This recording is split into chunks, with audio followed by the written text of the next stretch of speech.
conversations that we're going to have around significant innovations in K-12 education in the state of Washington. I want to take you back 5 years ago when we first got into this role and I was elected for the very first time. We put an emphasis on transformational policies. And at the time, we were all dealing with McCleary. We were making sure that that was our highest priority funding. But if you remember, we said there's things public education has to do to continue to be ahead of the curve and meet the needs of families and students. One of those powerful things for us was really reimagining the high school system itself. Is it 4 years where every student takes the same thing?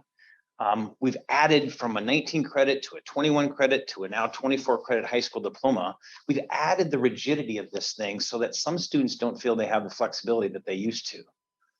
We said at the time, and we've been working since then, on how do we make the last 2 years of high school not about 2 years of the same thing for everyone, but really transitional work. We have amazing systems that allow students to take college credit while they're in high school. But we've been working to build other strategies for students whose primary pathway isn't straight to a selective university.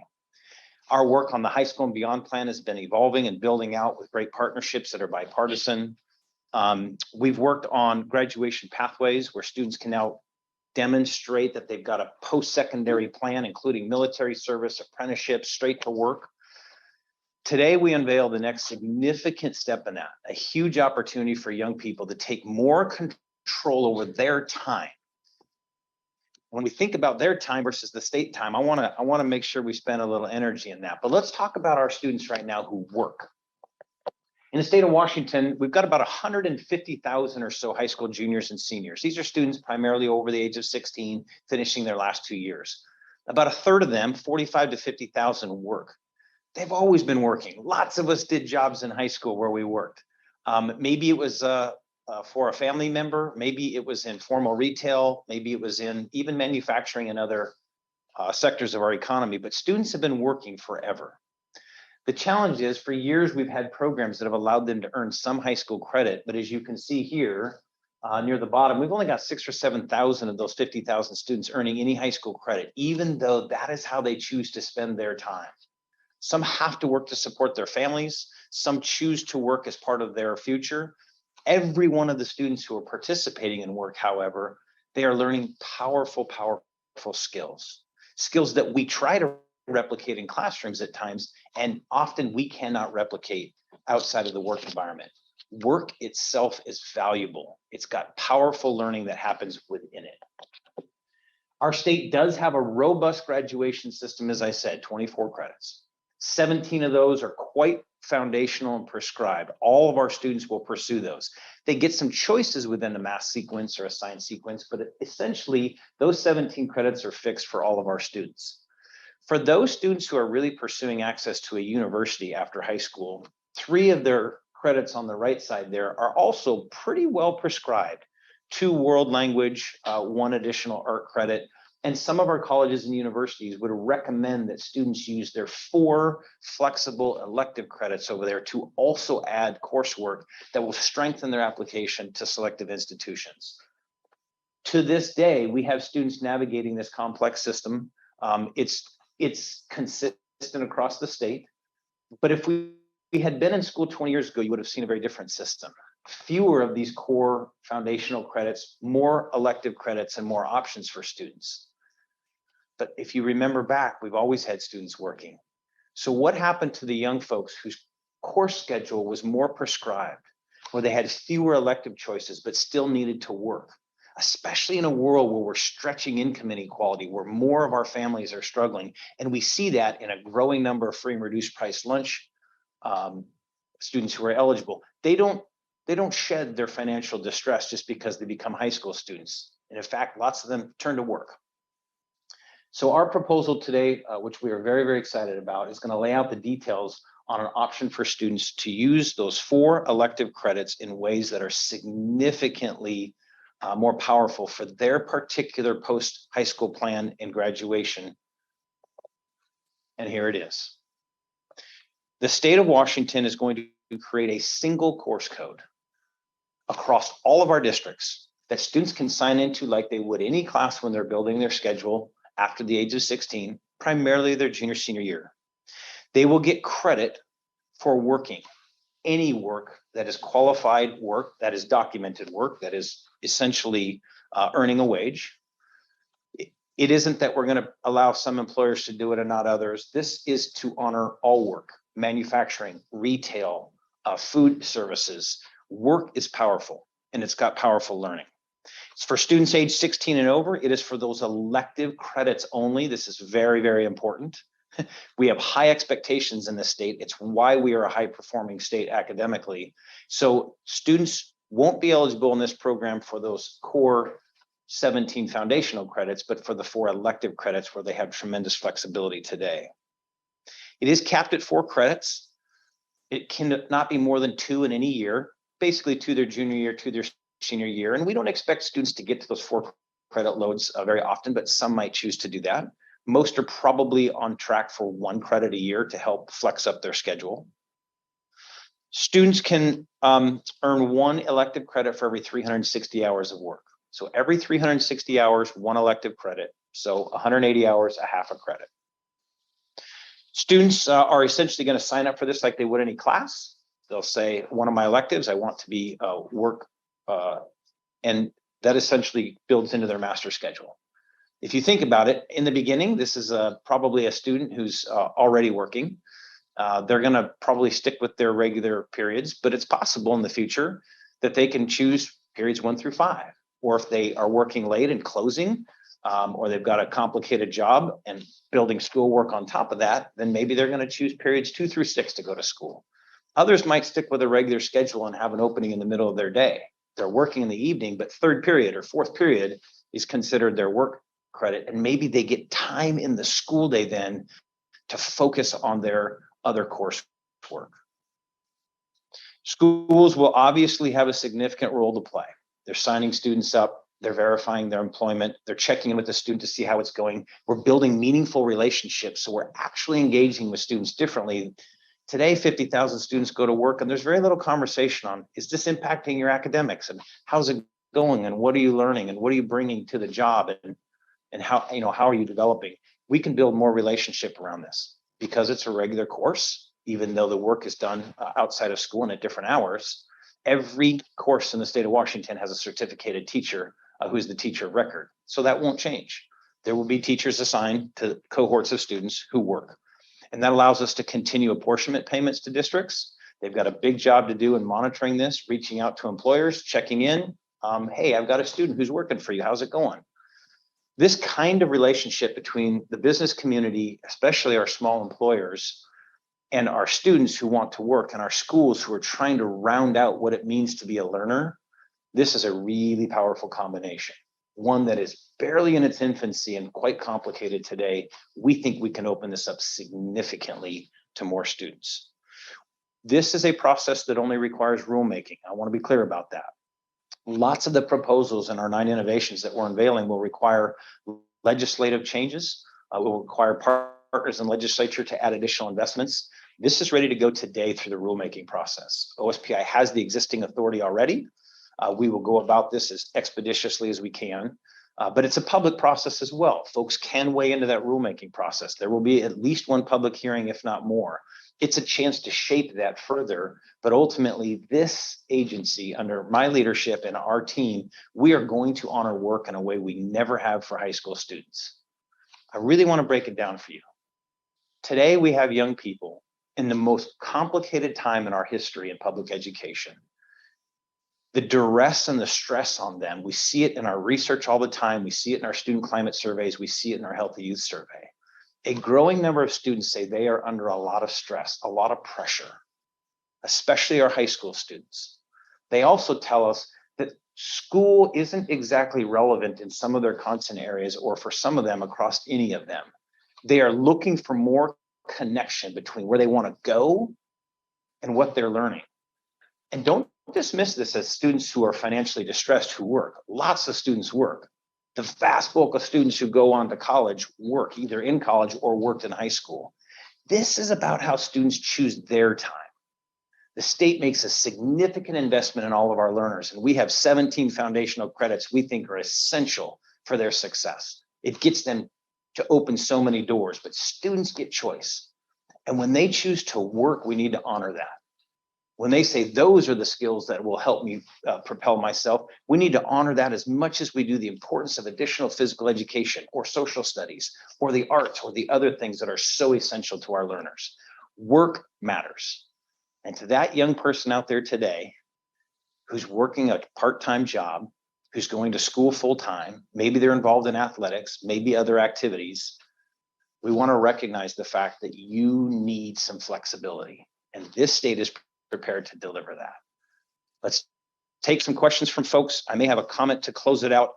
Again, this is the second in a series of 9. You might have questions still on the first topic, which was a significant transformation of how we invest our trust revenue to help small rural schools. But let's open it up, Katie, if there are any questions. Don't have anyone yet. Excellent. First one just came in. Jeannie Lindsay with the Seattle Times. Jeannie, I'm unmuting you now.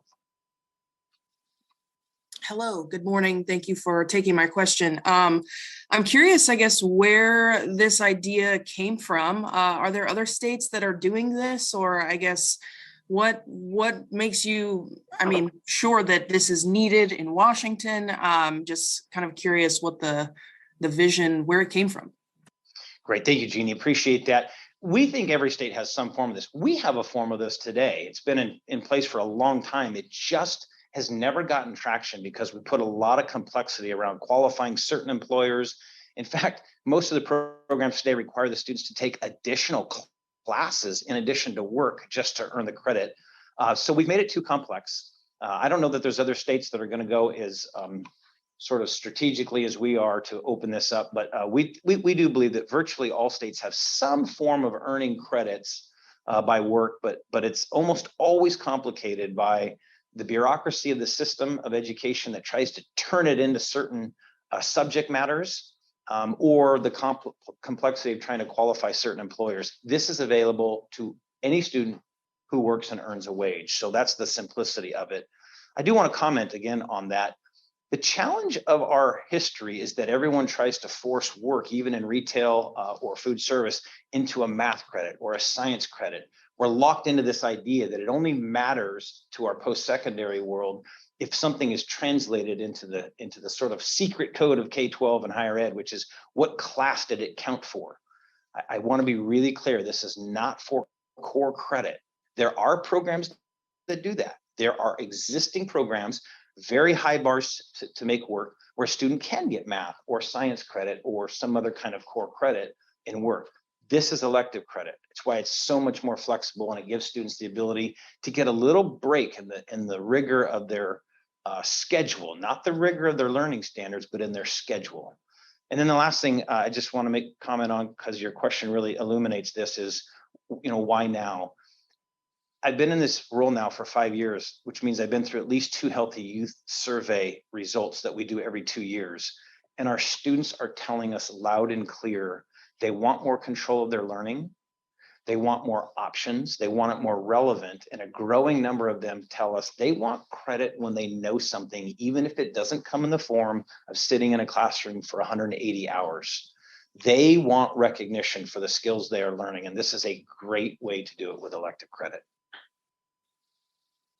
Next up, we have Dee Dee Sun with Cairo 7.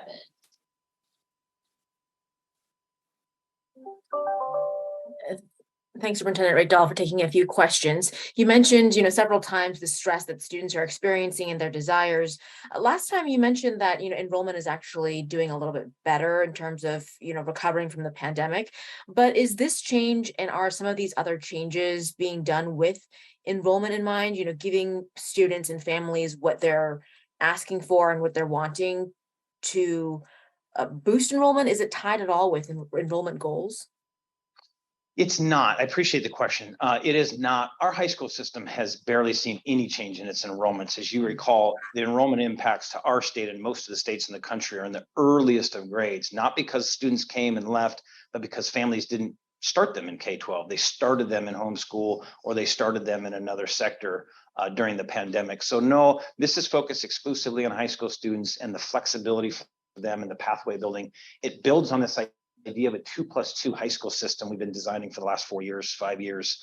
where 2 years are awfully prescribed still, but those second 2 years, we've got to open this thing up. And I think students are ready for it. They tell us they're ready for it. They're already working. They just want some recognition for that in the same way they would in traditional academic learning. Understood. Thank you. Next up, we have a follow-up question from Jeannie Lindsay with the Seattle Times. Hello, me again. So I'm curious, you talked about the role that schools play in this layout that you're planning to do through rulemaking. I know you mentioned there will be public hearings and people can, offer their input. I'm curious, I guess, how you've gauged like what schools are willing to do or wanting to do in terms of this change, I guess. How long have you been working on this, and like how have you been talking with schools and even employers about making this change leading up to today? Yeah, thank you again. So this has been obviously building for many, many years. We've done some of the first pieces of this, which is the High School and Beyond plan, which will be required to be updated. So as students choose this, their High School and Beyond plan will have to be updated. We've been working on this idea of a pathway requirement in high school. It's now a requirement in the state. In addition to your credits that you have to get, you also need a pathway here. So we've been building momentum towards this, and this is the next logical step, which is now within this, when students say their pathway is work, or even going to a college or university, but part of that pathway involves the skills of learning what it means to have a job, keep a job, and manage through that. This is the next logical step for us. So we've been talking to school districts, not specifically about the details of this. That's what the public process is for. But we have been telling them consistently, we are looking to make those last 2 years incredibly transformational. It will feel very different in the state to be a high school student 5 and 10 years from now for those who choose to. We have lots of students. I'd still say the bulk of them, they want to go to school. It's 6 periods a day. They want the traditional experience. That's going to be available for those students. It has been for a long time. But if we've been building for 20 years this idea of dual credit, where 35,000 high school students a year leave our high schools to go to a college campus in the form of Running Start, it's high time that students who leave our campuses to go learn about work and to engage in work and pick up those skills that they get credit for it. We've been talking to the business community about this, sort of off and on for the last couple of years. I think what they've consistently said, and there's a message in our release here from Association of Washington Business, is we know lots of students work. We know our employers are excited to have young people on the job. But from the K-12 side, historically, we've made it really, really complicated and difficult for those students to get credit for that work. And I understand that. We've got some great programs in place. You've heard about Career Connect Washington. It's fantastic. It's building a very robust pathway to not just elective credit, but core credit. Students are also earning higher ed credit, college credit through that. Most of that work takes place after us, though, and this fills in the gap of students who are working with us today. So it's been good conversations. I think folks understand it. They're excited. They obviously have an expectation, a legal requirement to serve these students as they are in a class, but they're just doing their work elsewhere. So the biggest concern for districts is, make sure apportionment still flows, make sure we still get the ability to pay that educator who's overseeing a cohort of working students. And that is consistent with what we do today. So no change to that. We have another follow-up question from Dee Dee Sun with Power 7. So just to clarify, the goal for this is to begin in the 2023 to 2024 school year, correct? We're not trying to get this done for next year. Right. We would love to have gone faster, Dee Dee, but there is this public process. We will honor that completely. So it does mean time for us to hear from students, more staff, business community, parents, employers. And always what I do when I have rulemaking that is pretty significant in the way we deploy services is I give time for the legislature to step in. So this rulemaking process will initiate right away. We'll do it all fall and winter. This will give the legislature an opportunity, if they want to pass legislation, to make it bigger, to put constraints on it. I always want to give our lawmakers an opportunity to see that we've got a big concept here. If they act, we'll honor that and help shape it. If they don't act, then we will pursue this as described. Understood. And then just tangentially related, since we're talking about changes that students and families have wanted to see. One thing that I've been hearing is that some families, specifically in the Seattle School District, I don't know if these changes are happening statewide, but changes that are happening to the highly capable program. And some families are feeling like the changes that have been taking place are more so, I keep on hearing the phrase, changing the system to be accessible to the lowest common denominator is what I keep hearing. And some families are frustrated with the highly capable system. I actually am not too familiar with that. It's just something I keep on hearing about again and again. Do you have anything that you might be able to add just about, what you're hearing from families and what they want, especially since the state seems to be wanting to listen and respond? What would you talk about in terms of this concern? Yeah, thank you. So I will start by saying that phrase is always a little challenge for me. I believe every one of our students is highly capable. Every one of our students can achieve a pathway of success, and most of them can achieve significant traditional academic success while they're with us and beyond. So what that phrase tries to capture are students who are accelerating faster, whether that's a 5-year-old coming to our system or that's a high school junior or senior. And what I think we've observed in the last couple of years in legislature in particular is very bipartisan work to try to invest more from a funding standpoint in programs that help identify students who can accelerate faster, whether they're in elementary, middle, or high school. We've changed our screening tools to ensure that all students have multiple ways to demonstrate the ability to accelerate. So it's not just a single standardized exam in a single content area.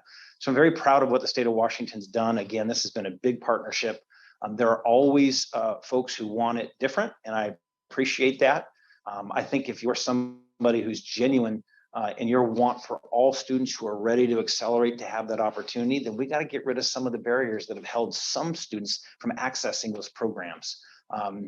So that's what's been at play. I'm proud of it. It'll keep going. It won't be without folks continuing to push on that system as much as they can. But as you know, 1.1 million students all need a little bit something unique. Some are accelerating quickly. Some have a learning disability where they just need a little accommodation and they can accelerate quickly. We're going to continue to serve all of our students. And the goal of this program, for example, that we're unveiling is that for some of them, acceleration for them means I want to get to the labor market sooner and I want that learning recognized for me. So in that regard, it is responsive to a big group of students.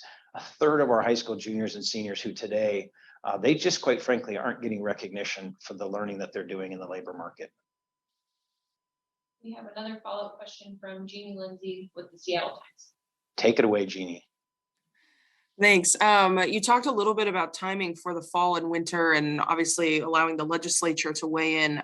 Can you give any more specificity on when people should anticipate or be on the lookout for the public hearing and comment process? Just, if they're hearing about this now and they really want to weigh in, when should they be alert to that process? Yeah, the state of Washington has a very interesting process for rulemaking. There's an initial filing that we do, and that's the first indication that folks will have that we're changing a rule. That will happen in probably the next 30 to 45 days. It will post and describe in that rulemaking process what our public hearing schedule is. So you can expect these into the very late fall, probably over the winter, and have us wrap this up by spring. The reason we want to get started here in the next 30 to 45 days is unless we see a significant hiccup, we want school districts thinking about their master schedules and their high school systems for, again, not the upcoming school year, but the year after. You actually need to think about some of that. If you had 5, 10, 50, 100 students in your high school wanting this, you got to build capacity in that master schedule. Maybe that impacts the schedule for other offerings. So districts need a lot of time to think about how they would build master schedules around this opportunity. Looks like we don't have any final questions. Great. I'll just close up. Again, thanks to everyone who is engaged on this, to our students out there. We hear you and we are asking you on a regular basis about your needs and your interests, both at the local level and the state level. And you are telling us you want more flexibility, and we're going to try to deliver that, at least for those of you who are seeking work. You've told us that work matters to you a lot. And for some of you, you have to work to support your family's needs, and that ought to be honored. To our business community, thank you so much. We know that you need young people to be excited about work. We have always had that need, and you teach them incredibly powerful skills. to all the policymakers and the parents who have said, I want my kid to not just learn sort of academic subjects, but being responsible and learning how to be on time and how to be ready for a job and financial management. That's what work can do. It's a powerful way for young people to learn those skills, sometimes the hard way, which is okay. But it is time to honor all pathways. And we've been doing it so well on the academic side for years. This fills in for students who want to work. And you're going to hear a proposal later on that's going to try to add some resources to really honor students who want that school-based but technical learning side. Those students who want to go to skill centers, who want to be in career and tech ed programs, they're going to need a little extra something as well. And we're going to talk about that in one of our 9 innovations coming up. Thanks for being a part of this. Please reach out to us if you have questions. Look for that rulemaking process. Others have suggested additional ways students can earn elective credit. We're open to all the ideas. Today, this is about work. And I thank so much our young people who choose to do that or who have to do that. You're balancing very difficult lives right now, and we're trying to honor all of the hard work that you put in. Thanks, everybody.